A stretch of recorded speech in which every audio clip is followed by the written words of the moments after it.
तासगाव भिवघाट रोडवर पुंदी फाट्याजवळ भीषण अपघात। भरधाव एर्टिगा गाडीने 7-8 वाहनांना धडक दिली। यामध्ये एकाचा जागीच मृत्यू झालाय।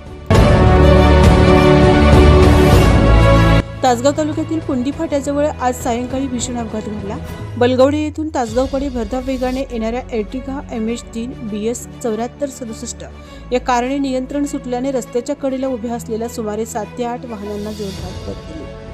या अपघातात एक जणाचा मृत्यू झाला असून अनेक वाहनांचे मोठ्या प्रमाणात नुकसान झाले आहे। मिळालेल्या माहितीनुसार चारचाकी गाडी चालक सयाजी पाटील वय वर्ष 43 राहणार बलगवडे यांची गाडीवरील ताबा सुटून झालेल्या अपघातात नारायण कोळी वय वर्ष 55 राहणार बलगवडे मयत झाले आहेत। ते तासगावकडे जात असताना पुंदी फाट्याजवळ पावसामुळे रस्त्याच्या कडेला गाडी लावून शेडमध्ये जाण्याची तयारीत होते। त्याचवेळी पाठीमागून भरधाव वेगात आलेल्या एर्टिगा गाडीने त्यांना जोरदार धडक दिली। त्यात त्यांचा जागीच मृत्यू झाला। अपघात इतका भीषण होता की रस्त्याच्या कडेला उभ्या असलेल्या 7 ते 8 गाड्यांना देखील धडक बसून मोठे नुकसान झाले आहे। घटनेची माहिती मिळताच पोलीस घटनास्थळी दाखल झाले। पंचनामा करून अपघातग्रस्त वाहने पोलीस स्टेशनमध्ये जमा करण्यात आली।